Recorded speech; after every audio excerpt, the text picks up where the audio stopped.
Hi, this is Rajkumar Khabia. Today we discuss the reactions of acids with the different substances. जैसा कि पहले हम जो reaction पढ़ने जा रहे हैं वो रिएक्शन विथ बेस का दूसरा नाम है मेटल हाइड्रो ऑक्साइड। क्यों इसको आप मेटल हाइड्रो ऑक्साइड कहते हैं? क्योंकि हमारे पास यहाँ पर जो मेटल होता है वो हाइड्रो ऑक्साइड के साथ बॉन्डेड होता है, तो इस वजह से आप इसको मेटल हाइड्रो ऑक्साइड भी कहते हो। अब यहाँ पर मैं जनरल फार्मूला लिख रहा हूँ। ये जो जनरल फार्मूला है वो 1A के लिए है, जबकि ये जो जनरल फार्मूला है वो 2A के लिए। मतलब ये मेटल हाइड्रो ऑक्साइड या बेस जो होंगे 1A के होंगे, जबकि ये मेटल हाइड्रो ऑक्साइड जो होंगे वो बेस होंगे और ये ग्रुप 2A के होंगे। अब हम यहाँ पर अगर जनरल फार्मूला लिखें तो ये हो सकता है कि MOH प्लस HX। यहाँ पर मैंने कोई भी एसिड हैलाइड लिया हुआ है। हेलोजन एक्स किसको शो करा है? हेलोजन को, तो वो यहाँ पर फ्लोरीन, क्लोरीन, ब्रोमीन या आयोडीन, इनमें से कोई भी हो सकता है, लेकिन मोस्ट ऑफ द केसेस हम यहाँ पर क्लोरीन को यूज़ कर रहे हैं। तो होगा क्या, केटानिक पार्ट जो मेटल होता है वो केटानिक पार्ट होता है और हाइड्रो ऑक्सिल ग्रुप जो होता है वो एनायनिक पार्ट होता है। फिर एसिड में से जो हाइड्रोजन होता है वो केटानिक पार्ट होता है और जो लास्ट पार्ट होता है वो एनायनिक पार्ट होता है। तो बेस का एनायनिक पार्ट और एसिड का केटानिक पार्ट आपस में मिलकर क्या बनाएंगे? वाटर बनाएंगे। Again cationic part of base and anionic part of acid react to form salt. तो यहाँ पर हमारे पास वाटर और साल्ट बन जाएगा। ये जनरल फार्मूला हो गया कौन से ग्रुप के लिए? 1A के लिए। अगेन हम जनरल फार्मूला लिख रहे हैं 2A के लिए, तो यहाँ पर आप लिखोगे MOH होल 2 प्लस 2HX। अब यहाँ पर क्या होगा? ये केटानिक पार्ट, ये एनायनिक पार्ट, ये केटानिक पार्ट और ये एनायनिक पार्ट। जो हाइड्रो ऑक्साइड ग्रुप होगा, हाइड्रो ऑक्साइड ग्रुप होगा वो हमेशा एनायनिक पार्ट होगा और मेटल जो होगा केटानिक। और एसिड में जो हाइड्रोजन होगा वो केटानिक पार्ट होगा और उसके अलावा जो भी पार्ट रहता है वो एनायनिक पार्ट होगा। तो यहाँ पर OH कितने हैं? 2 हैं, और यहाँ पर H कितने हैं? 2 हैं। तो 2 OH और 2 H मिलके क्या बनाएंगे? 2 वाटर मॉलिक्यूल्स बनाएंगे। अब ये जो मेटल है वो दूसरे ग्रुप का है, तो ये एट ए टाइम 2 हेलोजन के साथ रिएक्शन करता है, तो साल्ट बन जाएगा MX2। इसी तरह ये कंपाउंड्स हमारे पास बनेंगे जिसको आप क्या कह सकते हो? Neutralisation reaction. जब भी एसिड और बेस आपस में रिएक्शन करेंगे तो उस रिएक्शन को आप कहते हो न्यूट्रलाइजेशन रिएक्शन, जिसमें एसिड और base neutralise each other. Acid and base neutralise each other and form salt and water. और क्या बन जाएगा? Salt and water. अब ये आपने जनरल मेथड्स लिखा था, अब मैं यहाँ पर लिख देता हूँ NaOH प्लस HCl। तो ये केटानिक पार्ट, ये एनायनिक पार्ट, ये केटानिक पार्ट, ये एनायनिक पार्ट। तो बेस का एनायनिक पार्ट और एसिड का केटानिक पार्ट मिलके क्या बनाएंगे? वाटर बनाएंगे। और बेस का केटानिक और एसिड का एनायनिक पार्ट मिलके क्या बनाएंगे? साल्ट बनाएंगे। तो इस रिएक्शन को आप न्यूट्रलाइजेशन रिएक्शन कहते हो। ये ग्रुप 1A के लिए हो गया। अगेन ग्रुप 2A के लिए आप क्या करोगे? HCl के कितने मॉलिक्यूल्स हम लेंगे? HCl के 2 मॉलिक्यूल्स लेंगे, क्योंकि यहाँ पर OH 2 है तो H भी कितने होने चाहिए? 2 होने चाहिए। तो 2OH और 2H मिलके क्या बनाएंगे? 2H2O। और यहाँ पर कैल्शियम और क्लोरीन आपस में मिल जाएंगे तो बन जाएगा CaCl2। तो इसको भी आप न्यूट्रलाइजेशन रिएक्शन कहेंगे। ये हो गया केटानिक पार्ट, ये एनायनिक, ये एनायनिक, ये केटानिक। तो ये दोनों अपोजिट पार्ट्स जो हैं वो आपस में रिएक्शन कर लेंगे। अगेन केटानिक और एनायनिक पार्ट रिएक्शन करके क्या बनाएंगे? Salt and water. अब ये जो अपने पास रिएक्शन है, इस रिएक्शन को आप एक्सोथर्मिक कहते हो। जो भी न्यूट्रलाइजेशन रिएक्शंस होते हैं वो एक्सोथर्मिक होते हैं, और एक्सोथर्मिक रिएक्शन में हीट जो होती है वो क्या होती है? रिलीज होती है। और हीट रिलीज होने के बाद जो भी वैल्यू होगा उस वैल्यू के सामने नेगेटिव साइन होगी। जितना भी वैल्यू हो 500, 600, 5000, 2000 उसके सामने नेगेटिव साइन होगी, तो यहाँ से हमें ये समझ आ जाएगा कि ये जो रिएक्शन है वो एक्सोथर्मिक है। अगेन हम दूसरे पार्ट में डिस्कस कर रहे हैं, reaction of acid with metal carbonate.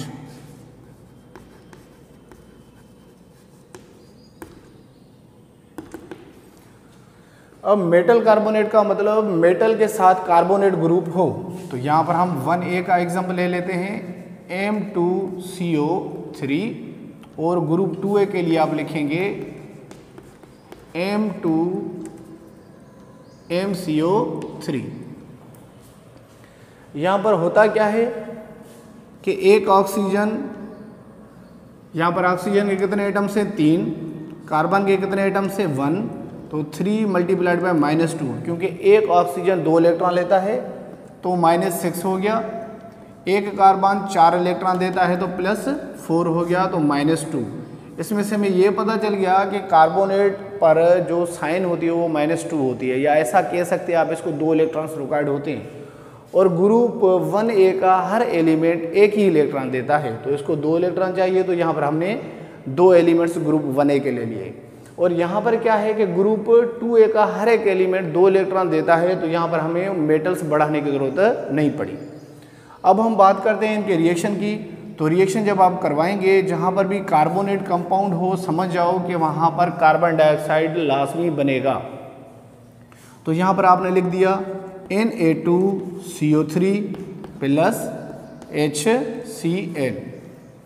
अब यहाँ पर ये देख लें कि सोडियम के कितने एटम्स हैं, ये केटानिक पार्ट हो गया, ये एनायनिक पार्ट, ये केटानिक पार्ट, ये एनायनिक पार्ट। अब यहाँ पर ये केटानिक पार्ट है, कितने हैं cationic part, 2। Sodium at a time कितने क्लोरीन के साथ रिएक्शन करता है, 1 सोडियम 1 क्लोरीन के साथ, और यहाँ पर हमारे पास 2 सोडियम है तो क्लोरीन भी 2 होने चाहिए, इसलिए आपने HCl के 2 मॉलिक्यूल्स ले लिए। 2 सोडियम 2 क्लोरीन, क्या बन गया, 2NaCl, common salt or the table salt. Again क्या रहता है यहाँ पर, 2 हाइड्रोजन और CO3 रहता है। मैं पहले बता चुका हूँ, जहाँ पर भी कार्बोनेट होगा वहाँ से कार्बन डाइऑक्साइड बनेगा, तो CO3 में से कार्बन डाइऑक्साइड बन गया। एक ऑक्सीजन यहाँ पर रहता है, 2 हाइड्रोजन ये आपस में मिलकर क्या बनेंगे, वाटर। तो इस रिएक्शन की मदद से हम साल्ट, कार्बन डाइऑक्साइड और वाटर बना सकते हैं। ये रिएक्शन था ग्रुप 1A का। अब हम रिएक्शन करवा रहे हैं ग्रुप 2A का, 2HCl। अगेन ये केटानिक पार्ट, ये एनायनिक पार्ट, ये केटानिक और ये एनायनिक। अब इस पार्ट में से केटानिक और यहाँ से एनायनिक। अब कैल्शियम कौन से ग्रुप का है, दूसरे ग्रुप का है, तो ये एट ए टाइम 2 हेलोजन के साथ रिएक्शन करेगा, तो CaCl2 हो जाएगा। बाकी CO3 में से क्या बन जाता है, CO2 बन जाता है। यहाँ पर एक ऑक्सीजन रहता है, यहाँ पर 2 हाइड्रोजन रहते हैं, तो क्या बन जाएगा, वाटर मॉलिक्यूल बन जाएगा। ये रिएक्शन था acid with the metal carbonate. Again जो हम थर्ड रिएक्शन पढ़ेंगे वो होगा reaction of the acid with the metal bicarbonate. अब थर्ड पार्ट में हम ये डिस्कस करेंगे reaction of acid with the metal bicarbonate, के मेटल बाइकार्बोनेट के साथ एसिड कैसे रिएक्शन करता है। तो यहाँ पर मेटल बाइकार्बोनेट के लिए जनरल फार्मूला है MHCO3, ये ग्रुप 1A के लिए हो गया, और यहाँ पर होगा MHCO3(2), ये ग्रुप 2A के लिए हो जाएगा। अब हमें पता है जो बाइकार्बोनेट होता है वो 1 इलेक्ट्रॉन गेन करता है, क्योंकि कार्बोनेट 2 करता है, तो वहाँ पर 1 हाइड्रोजन आ गया, तो 1 हाइड्रोजन इलेक्ट्रॉन देगा। तो अब ऑक्सीजन को सिर्फ 1 इलेक्ट्रॉन चाहिए, तो ग्रुप 1A का हर एलिमेंट 1 इलेक्ट्रॉन देता है, तो यहाँ पर आप 1 इलेक्ट्रॉन लिखेंगे। यहाँ पर जो ग्रुप 2A का हर एक एलिमेंट 2 इलेक्ट्रॉन देता है, और बाइकार्बोनेट को 1 इलेक्ट्रॉन चाहिए, तो यहाँ पर हमने बाइकार्बोनेट्स कितने लिख लिए, 2 लिख लिए। तो इसी तरह ये था उसका जनरल फार्मूला। अभी हम डिस्कस कर रहे हैं कि सोडियम बाइकार्बोनेट, इसका नाम हो गया सोडियम बाइकार्बोनेट। इसको आप कह सकते हैं metal bicarbonate, metal hydrogen carbonate. अब ये सोडियम बाइकार्बोनेट जो है, सोडियम बाइकार्बोनेट या सोडियम हाइड्रोजन कार्बोनेट, या इसको आप कहते हो बेकिंग सोडा, बेकिंग सोडा। इसको रिएक्शन हम करवा रहे हैं HCl के साथ, तो हमारे पास प्रोडक्ट क्या बनेगी, यहाँ पर एक सोडियम एट ए टाइम एक क्लोरीन के साथ रिएक्शन कर सकता है, तो सोडियम को क्लोरीन के साथ जैसे ही आप रिएक्शन कराओगे तो सोडियम क्लोराइड बन जाएगा। अब यहाँ पर मैं पहले भी बता चुका हूँ कि जहाँ पर भी कार्बोनेट होगा वहाँ से क्या बन जाएगा, कार्बन डाइऑक्साइड बन जाएगा। यहाँ पर एक हाइड्रोजन, यहाँ पर एक हाइड्रोजन और यहाँ से एक ऑक्सीजन रहता है, तो क्या बन गया, H2O। तो इससे हमें साल्ट, कार्बन डाइऑक्साइड और वाटर रिएक्शन की प्रोडक्ट्स के तौर पर मिलेंगे। अब यहाँ पर अगर बाइकार्बोनेट का एग्जाम्पल ले लें हम ग्रुप 2A के लिए, तो हम क्या लिखेंगे, CaHCO3 अब इसको आपने रिएक्शन करा दिया, किसके साथ रिएक्शन करा दिया, HCl के साथ रिएक्शन करा दिया। अब हमें पता है Ca जो है, कैल्शियम जो है वो ग्रुप 2A का है, तो वहाँ पर हमें हेलोजन्स भी कितने चाहिए, 2 चाहिए। तो एक calcium at a time 2 halogen के साथ, या ये केटायनिक पार्ट तो ये एनायनिक पार्ट, ये केटायनिक पार्ट ये एनायनिक, तो यहाँ पर जो केटायनिक पार्ट है वो एनायनिक पार्ट के साथ रिएक्शन करेगा, लेकिन कैल्शियम 2 इलेक्ट्रॉन देता है, तो यहाँ पर हेलोजन भी हमें 2 चाहिए, इसलिए आपने 2HCl लिखा है, मतलब 2 मॉलिक्यूल HCl के ले लिए। कैल्शियम क्लोराइड बन गया। और यहाँ पर बाइकार्बोनेट है, लेकिन मैं ये भी बता चुका हूँ कि बाइकार्बोनेट हो या कार्बोनेट हो उसमें से कार्बन डाइऑक्साइड ही बनेगा। तो बाइकार्बोनेट्स कितने हैं, 2 हैं, तो कार्बन डाइऑक्साइड भी कितने बन जाएंगे, 2 कार्बन डाइऑक्साइड बन जाएंगे। अब यहाँ पर 2 हाइड्रोजन रह गए, यहाँ पर भी 2 हाइड्रोजन रह गए और 2 ऑक्सीजन, 2 हाइड्रोजन यहाँ पर, 2 हाइड्रोजन यहाँ पर, 4 हाइड्रोजन हो गए और 2 ऑक्सीजन, तो ये आपस में कंबाइन होकर 2 वाटर मॉलिक्यूल्स बनाएंगे। अगेन हम चलते हैं रिएक्शन नंबर 4 की तरफ, कि reaction of acid with sulphide. जब acid reacts with sulphide form hydrogen sulphide gas, hydrogen sulphide gas. अब इस रिएक्शन में हम ये एग्जाम्पल लेंगे कि भाई जैसे FeS आयरन सल्फाइड रिएक्शन कर रहा है सल्फ्यूरिक एसिड के साथ, आयरन सल्फाइड रिएक्शन कर रहा है सल्फ्यूरिक एसिड के साथ, ये केटायनिक पार्ट, ये एनायनिक, ये केटायनिक, ये एनायनिक। तो होगा क्या कि यहाँ से जो केटायनिक पार्ट है यहाँ के एनायनिक पार्ट के साथ रिएक्शन करके क्या बनाएगा, हाइड्रोजन सल्फाइड H2S। बाकी ये केटायनिक पार्ट और ये एनायनिक पार्ट आपस में मिलके क्या बनाएंगे, FeSO4। तो ये था reaction of acid with the sulphide. Again हम रिएक्शन पढ़ रहे हैं, reaction of acid with metals, metal के साथ रिएक्शन। अब जो एसिड का मेटल के साथ रिएक्शन होता है वो डिपेंड करता है कंसंट्रेशन पे भी। पहली पॉइंट तो ये हो जाती है कि यहाँ पर ऑक्सीडाइजिंग पे डिपेंड करता है, मतलब कौन सा एसिड कितनी ऑक्सीडाइजिंग पावर है। जैसे मैं एग्जांपल ले लेता हूँ सल्फ्यूरिक एसिड का, तो सल्फ्यूरिक एसिड जो है वो ऑक्सीडाइजिंग एजेंट है। अब ये जो ऑक्सीडाइजिंग एजेंट है सल्फ्यूरिक एसिड, जब भी किसी मेटल के साथ रिएक्शन करेगा तो ये इसकी ऑक्सीडाइजिंग कैपेसिटी या ऑक्सीडाइजिंग पावर किस पे डिपेंड करता है, एक तो कंसंट्रेशन ऑफ एसिड,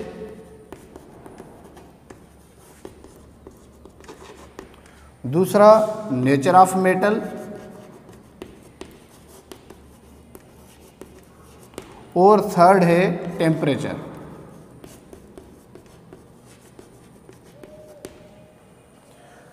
अब जितना एसिड की कंसंट्रेशन ज़्यादा होगी उतना ऑक्सीडाइजिंग पावर ज़्यादा होगा। Again nature of metal, nature of metals की जब हम बात करते हैं तो कुछ ऐसे मेटल्स होते हैं जो कम रिएक्टिव होते हैं और कुछ ऐसे मेटल होते हैं जो ज़्यादा रिएक्टिव मतलब ज़्यादा एक्टिव मेटल्स कहलाते हैं। और डेफिनेटली टेम्परेचर बढ़ाने से तो वैसे भी रेट ऑफ रिएक्शन या ऑक्सीडाइजिंग पावर क्या होगा, इंक्रीज होगा। तो आगे हम इसके एग्जाम्पल को डिस्कस करते हैं।